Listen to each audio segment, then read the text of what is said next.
Greetings, everyone. This is Rock and Roll Spock coming at you with the weekly comic book roundup. Alright, so we got ourselves a decent haul. For 3 videos, actually. So let's get started, shall we? We'll kick things off this week with Excalibur #1. So, a little bit of backstory on Excalibur as a whole. Excalibur is often referred to, well, the initial Excalibur series from Marvel that is an X-book is often referred to by fans as being the British X-book. And to be perfectly honest, as a fan who does refer to it that way, who does tend to think of it in that manner quite often, that does the book a serious disservice. Excalibur was very different from the X-books that were coming out in the 90s, or the 80s and 90s. Whereas Uncanny X-Men, New Mutants, X-Factor all featured the X-Men of various code names and whatnot, dealing with mutant villains and the occasional magical villain or human supremacists. Excalibur dealt a lot more with magic, and it dealt with magic. It actually dealt a lot with the multiverse as well. And to be fair, DC or Marvel does not really focus as much on their multiverse as DC does. Excalibur was kind of a general step in that direction. Like they had What If was okay. Well, here's here's all these possibilities, but Excalibur would show things like, hey, here's just this very different Earth altogether. So that was Excalibur. So the new Excalibur. So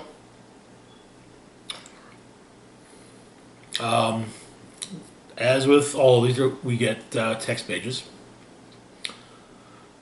The day of Charles Xavier's world-changing announcement, several of the world's most accomplished magic users also received a transmission as Apocalypse introduced himself to his fellow sorcerers. Paradigms have shifted. With any shift, things fall between. People believe the unbelievable. Power inverts. In days of old, we held magic high. The wise and strange were sought for everything from sickness to prayer, to make the crops lush and the water flow. The witches of humankind have been relegated to curiosities. Doctors heal your sick. Scientists tend your crops. For you, magic is a dying thing. The prophecies of our rise have come and gone. We have saved you as promised, and we will earn back our history from you. On our land, we will write the songs and histories that can only be made in luxury. On our land, we will believe in the things you had the luxury to conceive of when you lived in caves. On our land, we will make and raise mutant children who have only been raised in peril, in secret, in war, and in anguish. For millennia, I have believed that these trials made us strong. No longer must we believe this lie. Our strength is absolute. Our magic is not in its autumn. It is the young god born again with a sword in hand. And it is the domain of the superior. So the issue itself begins in Camelot, on the other world. Describing as a kingdom in darkness, its believed king, Arthur Pendragon, missing. So it turns out Morgan Le Fay is now Queen Regent, and Camelot's under siege. But it turns out there's something growing in her scrying pool. It's a Krakoan portal. We cut to the Braddock Academy in Malden, England. Students are being dropped off, and the sister of the head, and Bessie Braddock, the sister of the headmaster, is leaving. She's also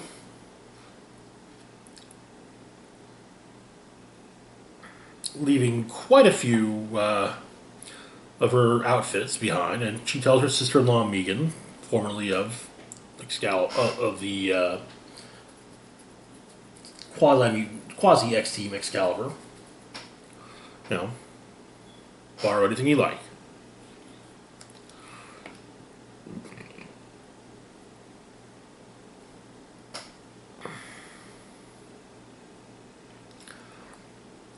And Betsy invites Brian to come with her brother to come with her, and they also laments that she just wishes that their brother Jamie could have seen it. So she steps through.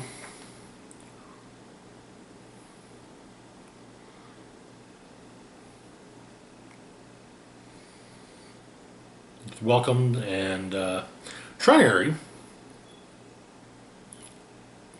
informs Apocalypse that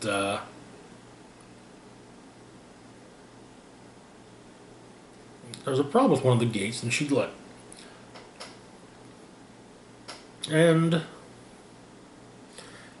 for Apocalypse to take a look at it.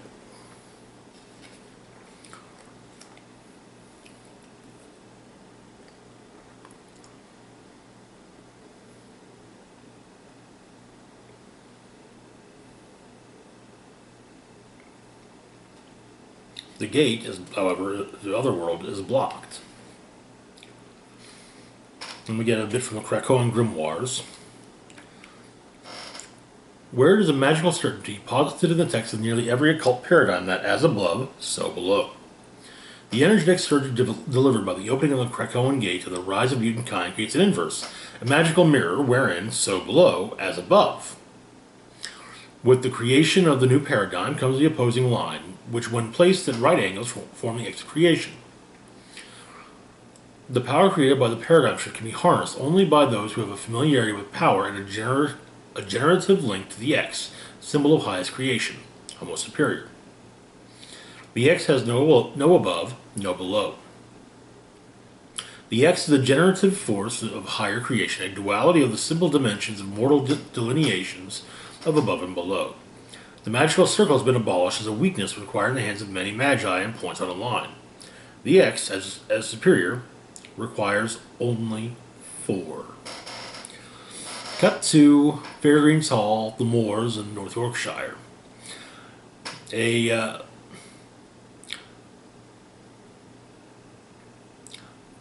And Coven Solar Blackwood, High Priestess Mariana Stern. They're trying to summon a spirit. However,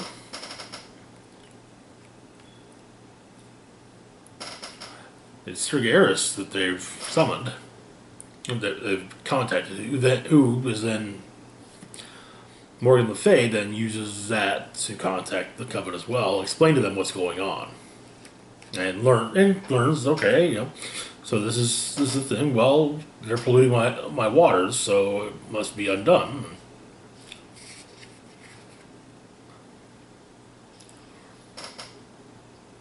On Krakoa,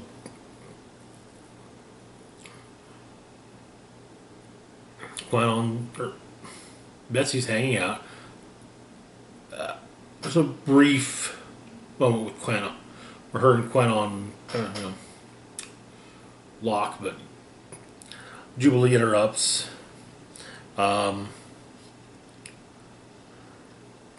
Basically, just say, hey,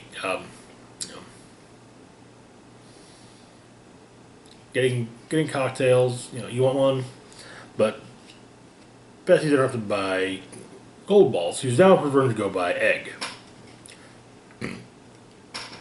Turns out Jamie is back.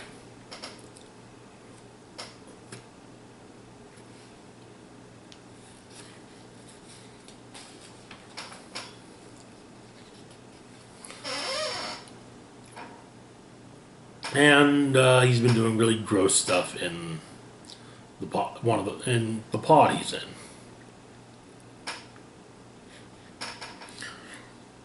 And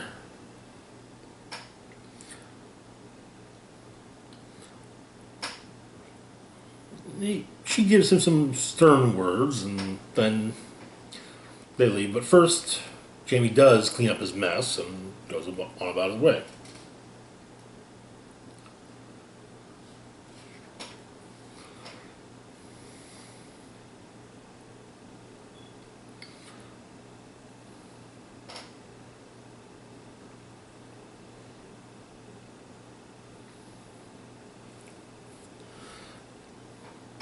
And so Apocalypse, who has actually given himself a new Krakoan name, which it's an A, similar to the A he tends to wear as a belt buckle. He needs the assistance of Captain Britain, and would like Betsy to arrange that. And she explains what's going on. That apparently, Brian has been called to Otherworld.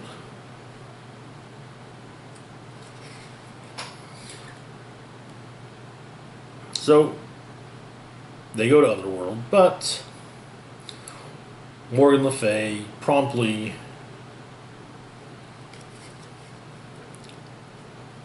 just kind of like, oh, so, he says, oh, great, you brought one of these witch breed here that is polluting my waters. Well, how good of you, dear Captain.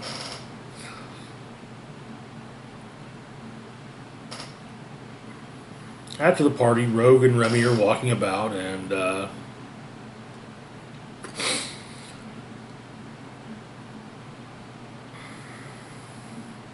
but Triner explains that Rogue might be needed.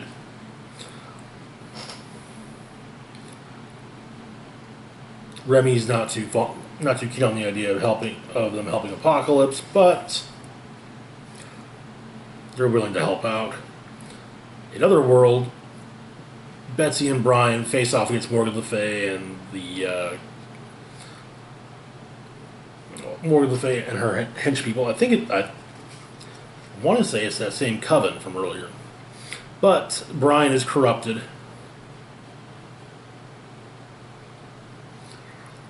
And under the thrall of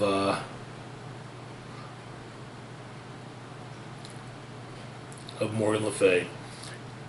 However, finally, Apocalypse is able to broadcast through the portal, gets Psylocke, who then throws her psionic sword at the portal, opening it, but knocking Rogue back, and something strange is happening. However, now, and the flowers react to her, wrapping her in a cocoon. Betsy continues to fight Brian, and he basically ends up handing her the amulet. He's able to break free just enough to make a request that she take the amulet. And then she steps through, goes back to the portal, now as Captain Britain.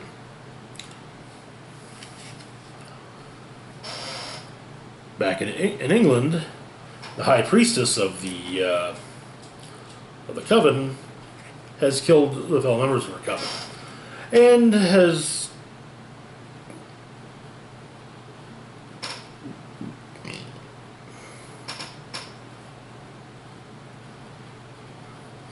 opted to join Coven Aqaba. And the end of the issue includes the invocation of the gods from the Book of High Shadows, Coven Aqaba. Hail, bright sun! Hail, inconstant moon! O sun, giving light to the earliest among us, those who first walked upright and reached hands to you and gave us bravery and fire, forged us swords with which to fight. O moon, which gave us fear, of eyes and teeth shining your light back at us, in your mysteries lie magic. For there are those born with power unknown, who look like us in form and speak like us in voice, whose curse forbids them the humility of the powerless. We are the true mortal magi, witches who stand in earth and wizards who recite your rote, those who use our soft and vulnerable bodies to bear witness to a spark of magic in our short and humble lives. It is the void of that power that makes us human and magus. And those who claim themselves superior are cursed to never know the magic of Avalon. Hail the defenders of the magic of Avalon. Slay the pretenders who need not the humility of the magus. Interesting. Especially as it's coming to Aqaba, and Aqaba is generally associated with Apocalypse. Alright, that's it for Excalibur number 1. Alright, moving on to Dead Man Logan number 12. Of 12, no less. The finale, the Old Man Logan story. Where we left off, Sabretooth and his various stitched together clones were running rampant, and they had made it to Vegas. Also, Danny Cage had been shot. It wasn't Vegas that made it to his Hammerfall, that's right. And right there by the hammer, Danny Cage was shot and fell. And the hammer came to her in her dying moments. And Danny became Thor. So we open up with Hulk's grandson, Bruce, Thor, and Old Man Logan standing against Sabretooth and his various lackeys. Logan uses his last dose of Regenix, and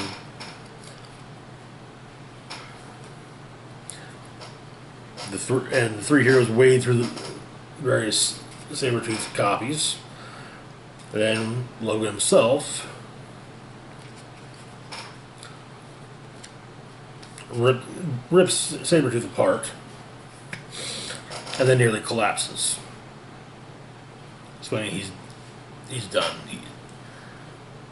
He used his last Regenix and barely did anything. But he's not healing either. Then Sinister shows up, demanding Bruce, only for Danny to throw Mjolnir at his head and destroy it. So they take Sinister's car, and Bruce and Danny drive Logan to Sacramento to his ranch, where his family's buried.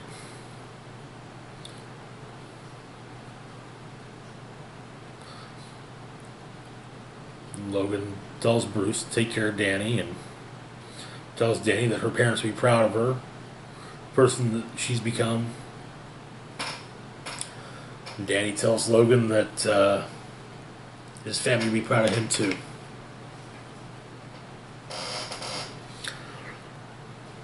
And so there at their graves, he talks to them and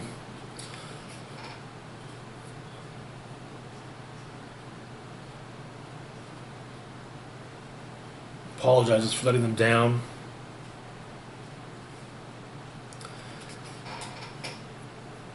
And then he dies. Bruce and Danny bury him and put a marker he's buried with his family.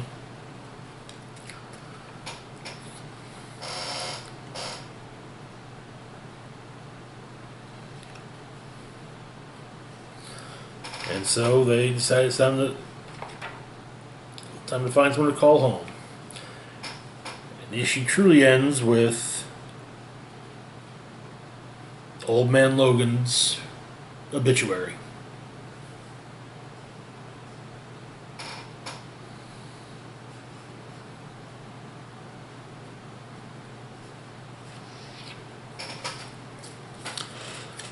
However, that is not the end of the tale for the Wastelands. We've still got an issue or two of Old Man Quill, and starting next year will be a new title, Avengers of the Wasteland, which will focus on plot points being set up in Old Man Quill and set up through Dead Man Logan as well, and deal with focusing on Danny Cage, Bruce, and a few other heroes standing against Doom, who's now Master of North America. Alright, moving on to Savage Avengers Annual #1. Because, why wait a whole year to put out your first annual when you just put one out after the 6th issue? Okay, so. Now, here's the thing about this, though. This actually takes place over the course of the narrative of Savage Avengers. So, after the most recent issue, which ended with Punisher and Conan making it to South America and then parting ways. So we begin with some narration explaining that it's from a young girl who says that some girls are sent to the nail salons. The rest are bound for the brothels or worse. It comes down to luck. Which van do they shove you into? And she always has the worst luck. And it turns out those doing the shoving bear the mark of a sickle, much like the city of sickles. Then in El Paso, Steph Rogers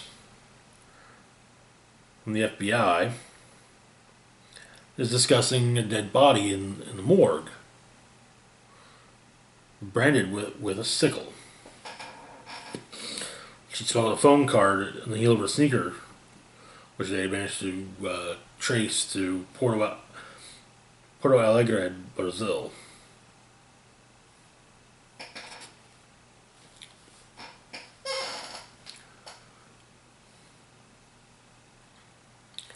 And Agent Rogers goes to discover if that's true. Guarantees there will be boots on the ground investigating.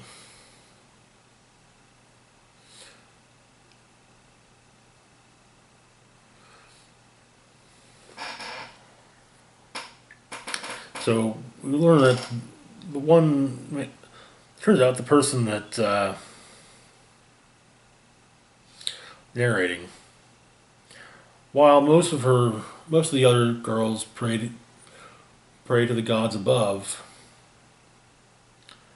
she turns downward and prays to what lies below. Which leads us to hell, literally.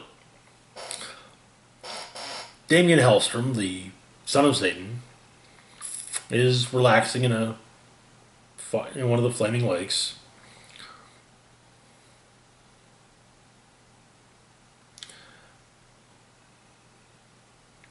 Reading to Hellstrom.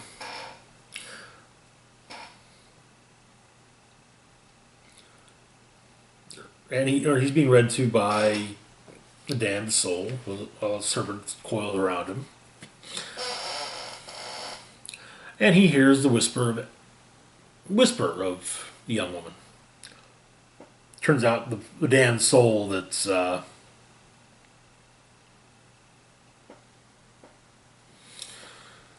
reading to him is a simple savings and loan man.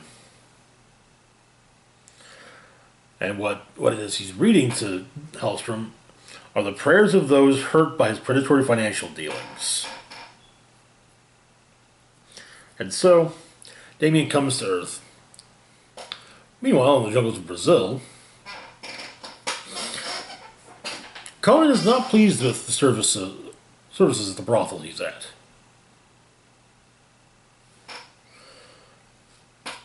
And he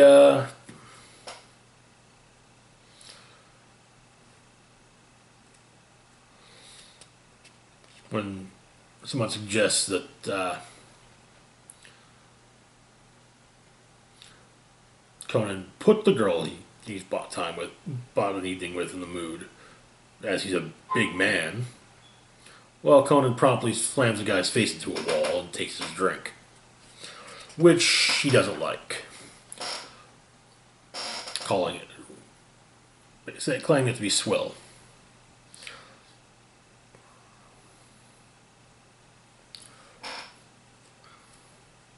But Conan ends up killing everyone in the brothel, freeing the girls, and they explain to him their plan. No, they were going to go to the auction and buy as many as they could, so that they could to free them.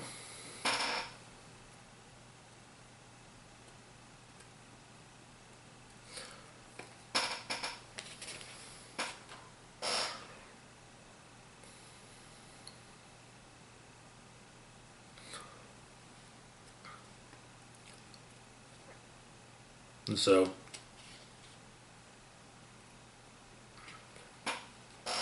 Conan and the girls make their way to the auction,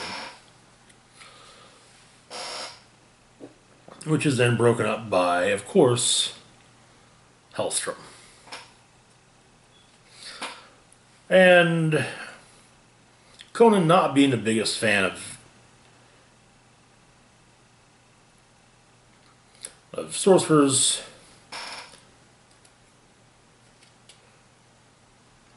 he tries to fight Hellstrom as well, but they're on the same side. And then another ally joins, Black Widow. Also, Conan is thoroughly smitten with Black Widow. It's pointed out that they all have a brand of a sickle, and so Widow explains that she's seen this brand before, and Conan explains that Kulangat's acolytes were armed with sickles, and it was also the name of the city he was held in. So, Black Widow, Hellstrom, and Conan go after the slavers.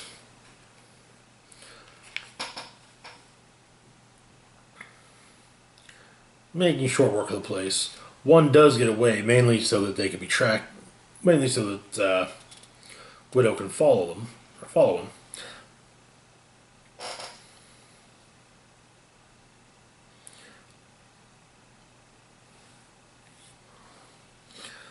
Hellstrom tells Conan, "Hey, you need my help? Just say my name 3 times and I'll appear."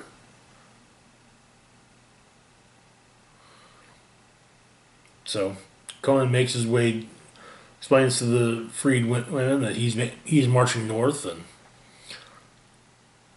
anyone who desires protection is free to join him. In Hell, Hellstrom studied the dark magic that was hidden in the blood. He severed the hand of one of the slavers.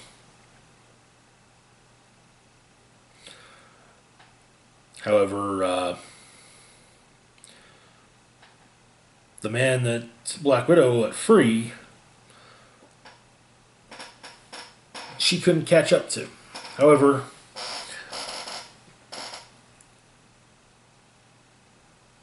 what happened with him is he ended up in front of the priest of sickles and killed himself for his failure. It's then explained that the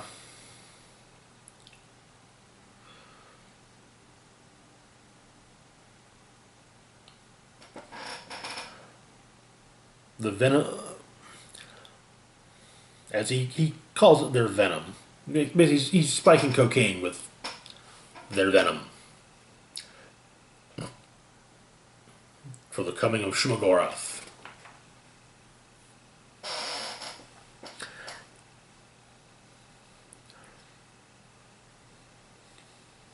And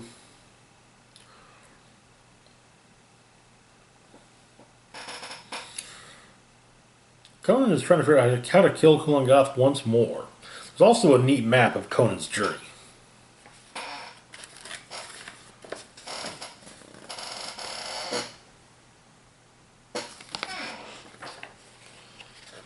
And that's it for the issue. Alright, we got ourselves, of course, the Maximum Carnage tie-in, or Absolute Carnage tie-in. Venom number 19. Okay.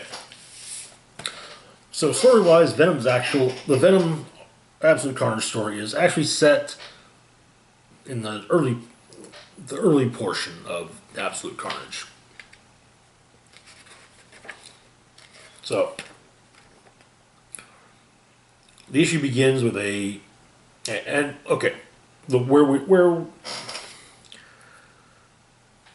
all right. So Venom and Spider-Man left Dylan Brock, Eddie's son, who believes that he's actually Eddie's brother, and Norman Osborn's grandson, with the Maker, the crazy evil version of Reed Richards from the Ultimate Universe. Turns out Reed was developing a machine that could extract the codices from former symbiote hosts. He tried it out on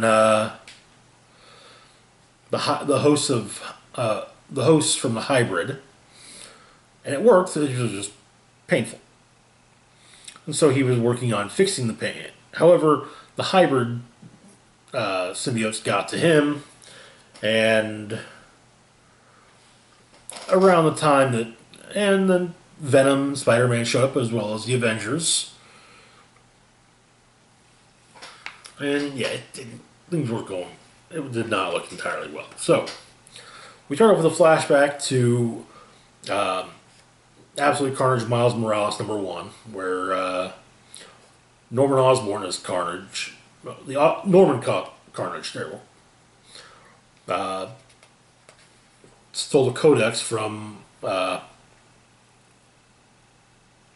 Scorpion. Venom got Scorpion, started getting him out of there, but Miles Morales was not so lucky and got temporarily turned into one of Carnage's doppelgangers.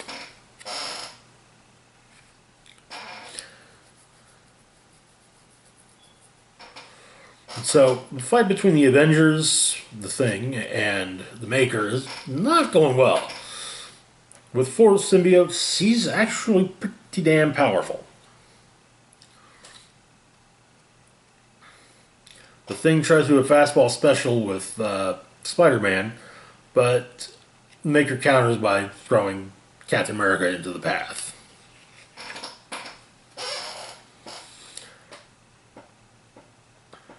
And so Dylan goes, okay, there's still a symbiote out there there's still a symbiote inside that's friendly.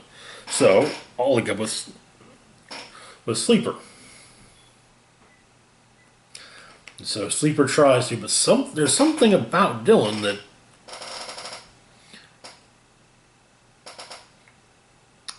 that Dylan does not want, that Sleeper does not want a part of, or that he has no clues what it is. So, the assembled Avengers face Maker, and it's not going well. Hawkeye then shows up, firing sonic arrows.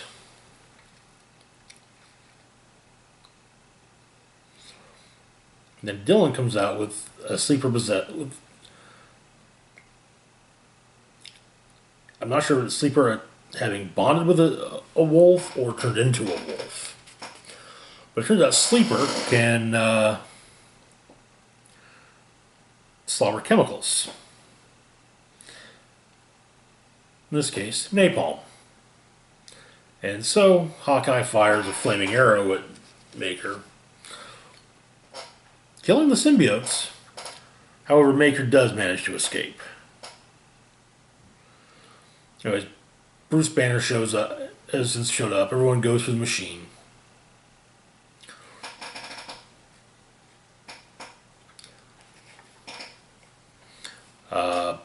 Dylan and Sleeper have a bit of a chat. And then Sleeper turns himself into a cat. Venom returns, and him and Dylan hug.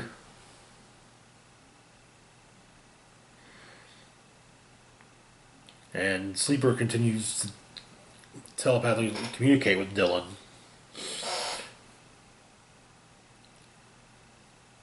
And asks him, when are you going to tell Eddie what you really are? Which is great. Everyone's hiding secrets from someone else. Alrighty. That's it for this video. As always, feel free to like, share, and subscribe. Links to my Facebook, Twitter, Patreon, and PayPal can be found in the description box down below. This is Rock'n'Roll Spock signing off, saying, live long and rock hard.